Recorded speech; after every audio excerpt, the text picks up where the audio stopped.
Amara did not think of herself as unkind. She was practical. That's what she told herself whenever her neighbours called her cold or hard.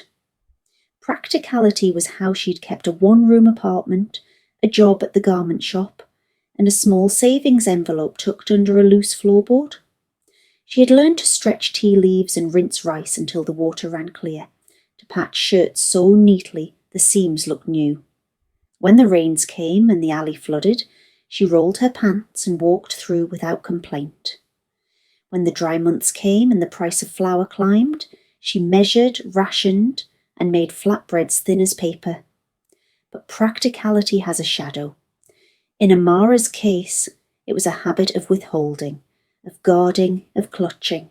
She held back her words, she held back her smiles, she held back the coins from her palm until they left imprints.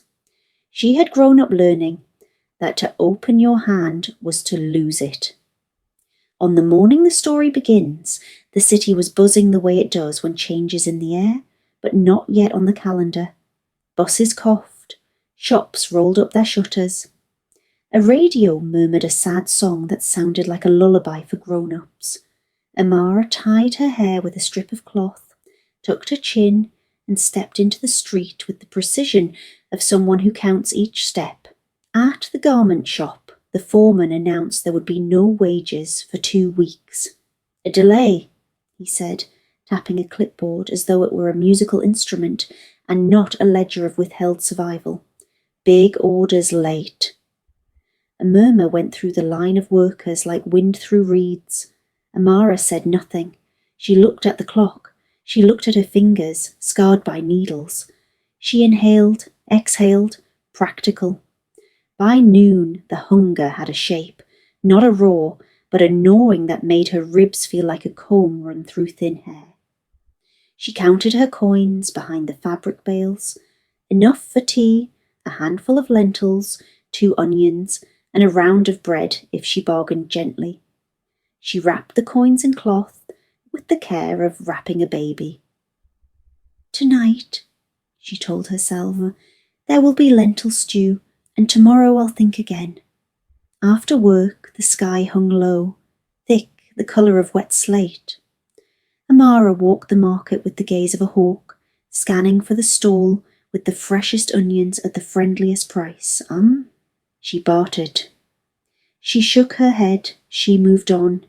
When she finally found an old woman with a chipped scale and a kind mouth, she paid and tucked the food into her bag with the dignity of someone who knows the difference between luxury and necessity. Her building was the sort that never learned to stand up straight. The stairs leaned, the walls flaked, but on the landing someone had placed a pot of basil in a cracked teacup, and the scent lifted the staircase by a centimetre. Amara paused, ran a fingertip across one leaf, and smiled despite herself. She unlocked her door. Inside, the kettle, dented. The little stove, stubborn to light. A photo snipped from a newspaper, 2 girls jumping rope, pinned above the bed. Amara set the pot on the flame and watched the water think about boiling. She rinsed the lentils and sliced an onion, so thin it went translucent. With a single sigh of steam, she tore the bread and placed half in a cloth for tomorrow, the other half on a plate for tonight. She tasted the stew, nodded once to herself. Not bad, practical. A knock came, 3 crisp taps, a pause, then one more. Amara froze, a ladle mid-air. She disliked surprises because they kept secrets. She opened the door a careful inch. A child stood there barefoot, her toes pale as garlic cloves. Her hair was in a riotous tangle, and her dress had lost the memory of its original colour. But her eyes, those were bright, the exact brightness of water that has something to reflect. In her hand was a small metal bowl, dented to match the kettle. "Miss," the child said, "Mama says to ask if you have a spoon of stew. Just a spoon. We have bread. Mama is sick." Amara's fingers tightened on the ladle. The stew was not much. It would be, in fact, tonight, and perhaps breakfast, if she taught her stomach manners. She heard herself say, before she had a chance to dress it in politeness. "I can't." The child didn't blink. She nodded. "Okay."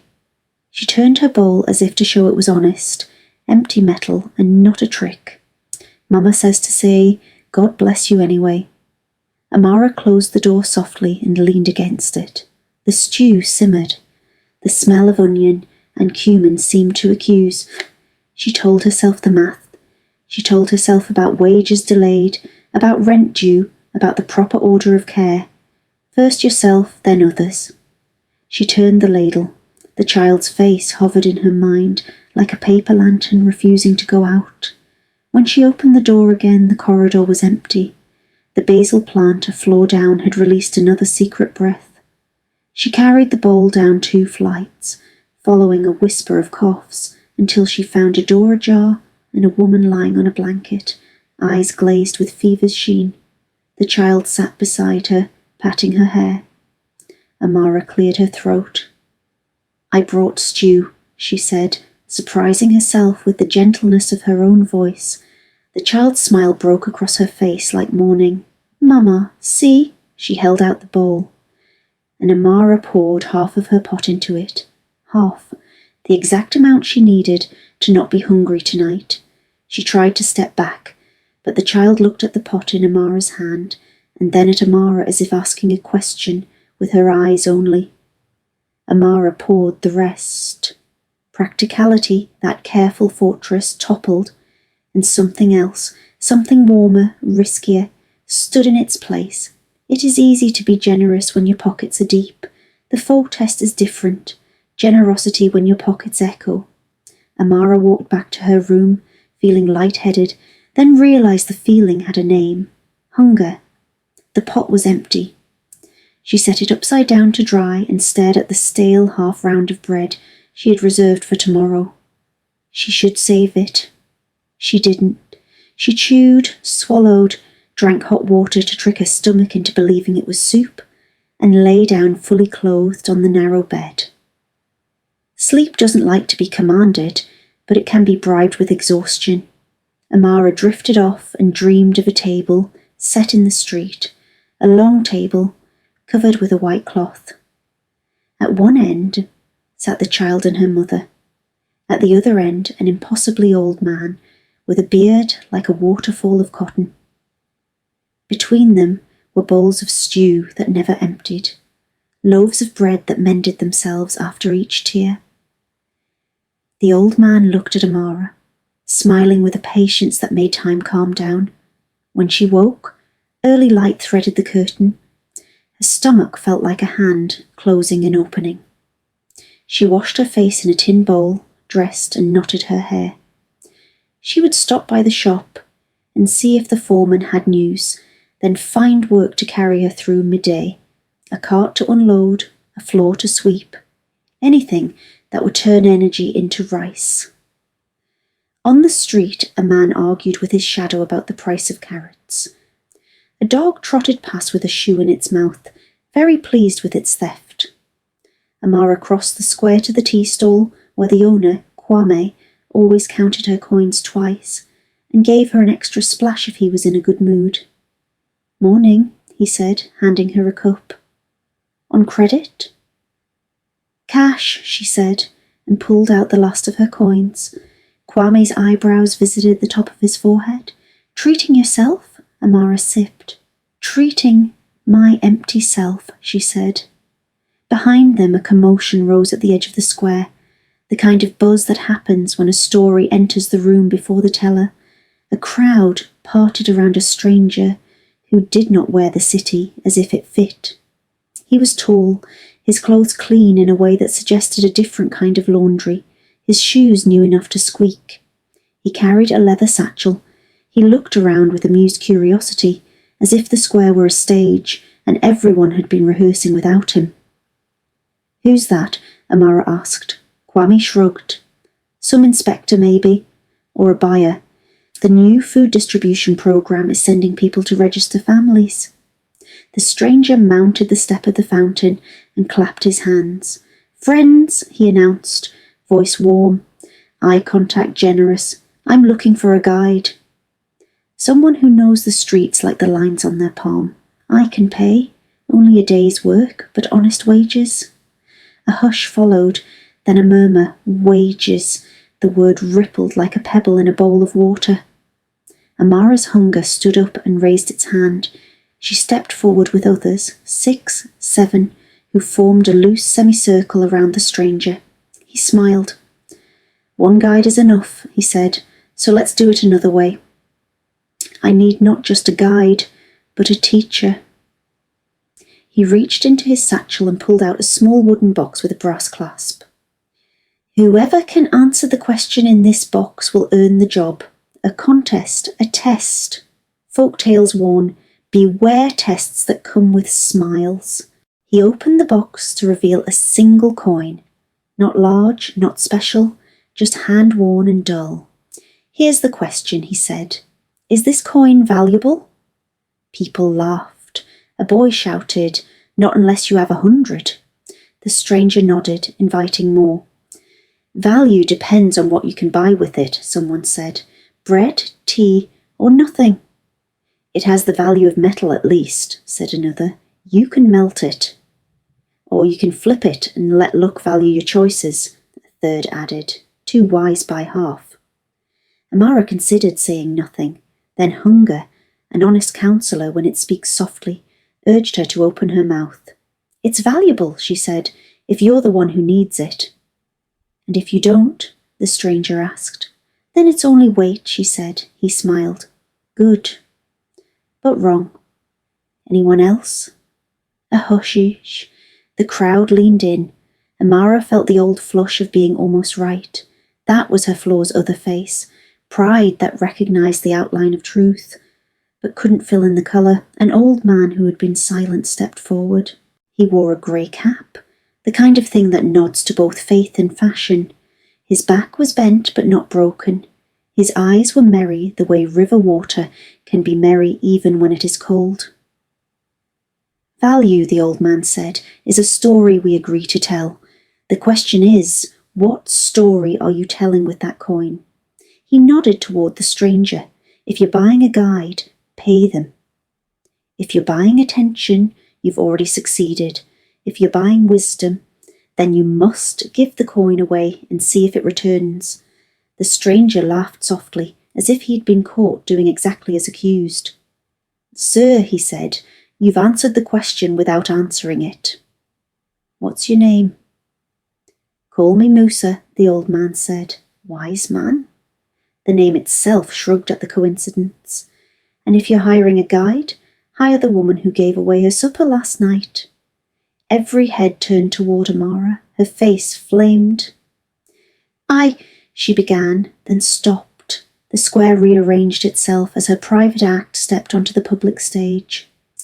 How did he know? The stranger's eyes widened with interest rather than skepticism. Is that so? He asked. Kwame, who missed nothing in his square, nodded. She poured out her pot for the sick woman on the 3rd floor. I saw the child carry the bowl back up.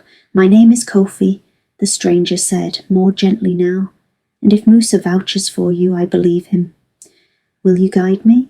Pride, wounded by the attention, soothed by the respect, competed with hunger, which in collaboration with chance, whispered yes. I will, Amara said. Good, Kofi said. He held out the coin from the box. Take this. It's your advance. Amara accepted it, the metal warm from his hand. It felt heavier than its size. She slid it into her skirt pocket. They walked together through the lattice of streets. Kofi asked questions that made the city behave like a map, then like a storybook, then like a choir with solos. Who lives there? Why does that market have 2 fishmongers and no butcher? What do people do when the power fails? Amara answered as best she could, and when she did not know, she said so plainly. Another lesson hunger had taught her. Modesty saves energy.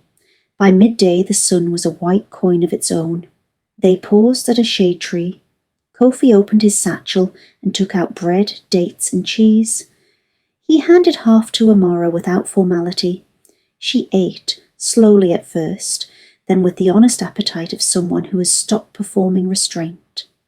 Gratitude arrived like water, necessary, uncomplicated. "Tell me," Kofi said between bites, "why did you give away your stew last night?" Amara chewed, swallowed, and chose a simple truth. "Because a child asked, and if a man had asked, perhaps I would have asked him questions," she said dryly. Kofi smiled. "And if no one had asked, I would have eaten," Amara said, "and felt sorry for myself." Musa found them under the tree, as if he had always known that would be their stopping place. He walked with a cane that could have been for balance or style. He sat without asking, the way elders claim the right to be invited everywhere. "Lunch?" he asked. "We have dates," Kofi said, offering. Musa took one, held it in his palm like a small son, then popped it into his mouth. "Sweet," he said, "like a story just before it becomes wisdom." "Do stories always become wisdom?" Amara asked, perhaps more sharply than necessary. "They do if they travel far enough," Musa said. "Some stories never leave their neighbourhood. Those become complaints," Kofi laughed. "Then help this one travel." "I'm here to design a new programme. Food vouchers that can't be sold for cash. We need to map where hunger lives and how pride disguises it." "Pride," Musa mused, "is a clever antagonist. It uses many costumes. I'm fine. I'll manage. Others have less. Sometimes it borrows practicality's coat." Amara raised an eyebrow. She was being read like a ledger. "The test this morning," Musa continued, "was not about the coin. It was about the crowd. We were looking for who would see beyond the shine." "We?" Amara asked. Musa and Kofi exchanged a glance that suggested an old partnership. "We have worked together in other places," Kofi said. "Villages, towns. Musa watches the soul of a place." "I draw the map, and me?" Amara asked. "What am I in this project?" Musa shrugged with his eyebrows. "Perhaps you are the needle and thread." They spent the afternoon visiting blocks. Amara had not walked in years, places she avoided because they reminded her of early hunger she had learned to mask. They met a woman who ran a soup from a tin tub behind her building, pouring ladles into whatever vessel people brought. A jar, a lunchbox, a cupped hand. They met a barber who gave children free haircuts on the last day of each month so they would go to school tidy. They met a boy who carried a bag of bread heels rescued from a hotel and distributed them like a secret. With each encounter, Kofi took notes. Musa watched faces like weather. And Amara felt something in her ribcage ease, as if a stiff door were learning its hinges again. As dusk drew its lavender line across the rooftops, they returned to the square. Kofi paid her the day's wage in crisp bills that felt like both relief and danger. "Tomorrow?" he asked. "Tomorrow," Amara said with a steadier kind of hunger. When she reached her building, she climbed the lopsided stairs and paused at the third-floor door. The child, whose name she learned was Nia, opened before Amara could knock. "Mama is better," Nia said, as if reporting on the weather after a storm. "She slept after your stew." "She sent me to say thank you." Amara looked over Nia's shoulder to see the mother sitting up, hair combed back, eyes clear though ringed. "Bless you," the woman said. "Bless the stew," Amara replied, surprised that humour chose her mouth. Back in her room, Amara cooked a feast by her standards: rice and onions and egg, tea with 2 spoons of sugar. She ate half and put the rest in a tin for morning. Before she slept, she did something odd. She took Kofi's coin from her pocket, looked at it in the glow from the window, and placed it on the sill instead of under the board. "Let's see what story you tell," she whispered to the coin. The next days braided themselves together like bread dough. Mornings with Kofi and Musa, afternoons mapping kindness, evenings carrying envelopes to elderly tenants whose pensions had vanished like mist at noon. Amara learned to identify patterns, Anxiety clustering around the market when prices spiked, joy swelling on Thursdays when families gathered, silent corners where help was never asked and therefore never offered. She learned, too, that her practicality was a tool, not a prison. When used to organise a food train or a neighbour list, it shone. Her flaw, pride with its clenched jaw, did not vanish, but it stopped telling her where to live. Then came the mistake. It was a small one at first, like a button not sewn. Amara discovered that one of the new vouchers could be traded for cash in a back alley if you knew which alley and how to ask. She discovered this because a woman whispered it to her, a woman whose child's cheeks had grown hollow enough to echo. "Only this once," the woman said. "To pay the landlord. Food we can beg. Rent we cannot." Amara's mind performed its factoring. Ethics on one side, reality on the other, the ledger unable to balance. She said she would think. That was her mistake. She did not ask Musa. She did not tell Kofi. She thought alone. The next morning, the woman met her in the alley and pressed the voucher into her hand. "You know people," she said. "Please." Amara tucked the paper into her pocket. She could walk away, she could. The coin on her sill, if it had a voice, might have spoken then. She did not listen. She found the alley, the man, the exchange. The bills in her palm felt like both relief and a burn. She brought them to the woman, who wept with gratitude so messy it washed some stain from Amara's heart. But stains don't vanish, they move. When Amara returned to the square, Kofi's face told her the stain had found a new, more visible cloth. "Did you exchange a voucher this morning?" he asked. No accusation in his voice. Worse, only disappointment.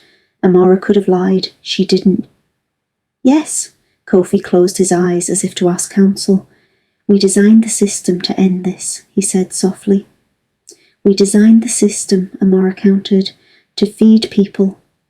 The child's landlord does not accept good intentions." Musa had arrived at the edge of the conversation, as if the wind had carried him. "Ah," he sighed, "we have met the test where rules and mercy collide." He looked at Amara. In folk stories, this is where the protagonist either grows or breaks. "I was trying to help," Amara said, hearing the youth in her defence. "I know," Kofi said, "but the act has consequences. If one person trades, others will.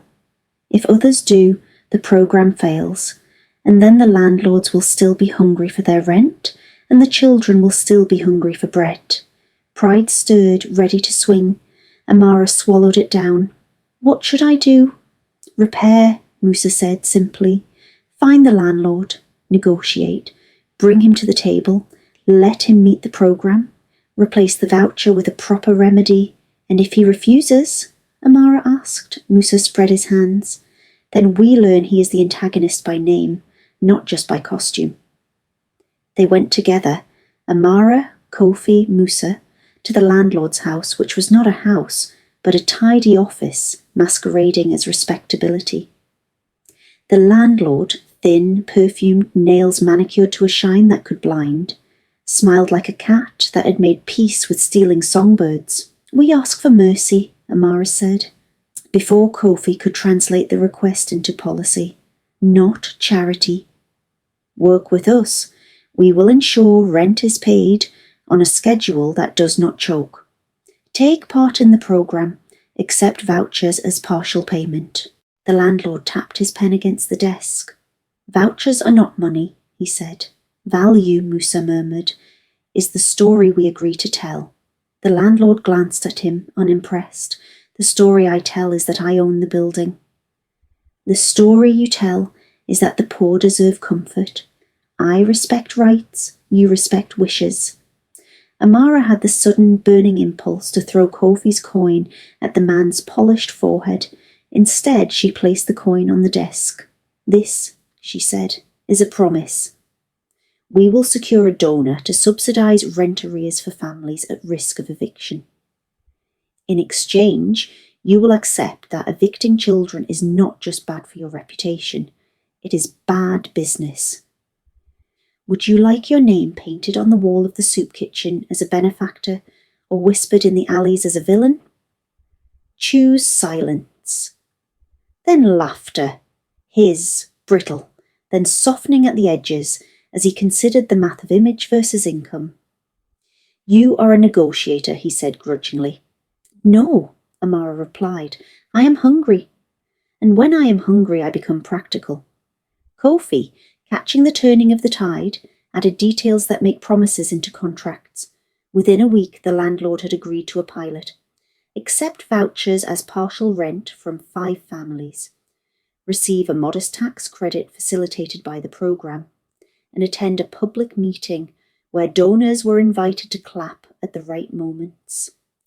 Amara returned the exchanged voucher to the registry and confessed her error in a room made safe for such confessions. She apologised to the woman and promised to accompany her to the clinic, to the school, to whatever door needed knocking. Pride on the day of the public meeting, the square became a festival. Banners in cheap but cheerful fabric, children racing between chairs, the soup pot steaming, the barber offering quick trims, the hotel releasing another bag of bread heels, like a ship releasing doves.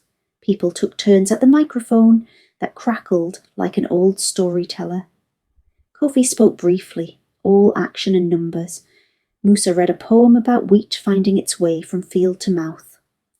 The landlord, scrubbed and smoothed, said something about community responsibility that sounded like a hat borrowed for the occasion, but worn with a surprising sincerity. Then the child, Naya, took the microphone. She was small for its height. The barber placed a box beneath her feet so she could reach. She looked out at the crowd, at Amara near the front. She waved.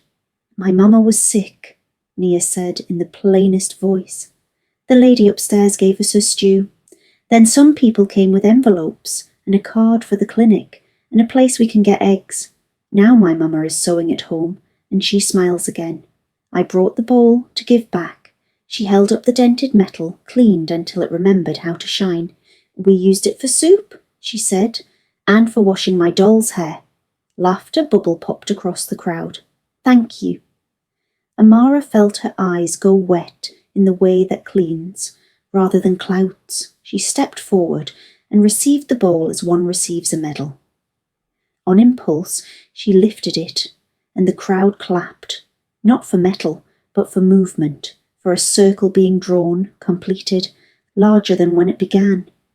Later, when the chairs were being stacked, and the pot scraped by spoons that had learned to be patient, Musa approached with his cane and his river eyes. You passed, he said. I failed first, Amara replied. Yes, Musa said, that was required. Pride cannot be taught, it can only be unlearned. Kofi came up beside them and pressed something into Amara's hand. She opened her fingers to see not just the coin, but a small key. What's this? She asked. An office, Kofi said. 3 rooms above the clinic. We need a coordinator. Someone practical. Someone who knows how to ration and how to risk. Someone who has learned the difference between holding back and holding together. I sew shirts, Amara said, automatic as a reflex. You sew seams, Musa corrected. We need seams. Amara laughed, a sound that startled even her. I'll try. They walked together to the building where the office would be, passing the landlord, who nodded with a face that hoped to be remembered as a friend's. Amara resisted a small pity for him. Antagonists are often only mirrors, but they still choose their angles. On her windowsill at home that night, the coin waited like an old friend. She picked it up and felt its weight, its story. She realised it was not wages that had changed its value, nor even the test. It was the way she had chosen to tell its story and let others add their verses. She set the coin back down and placed the bowl beside it, dented metal catching moonlight. She cooked a modest dinner and saved half, as before, but this time with the anticipatory pleasure of offering, rather than hoarding.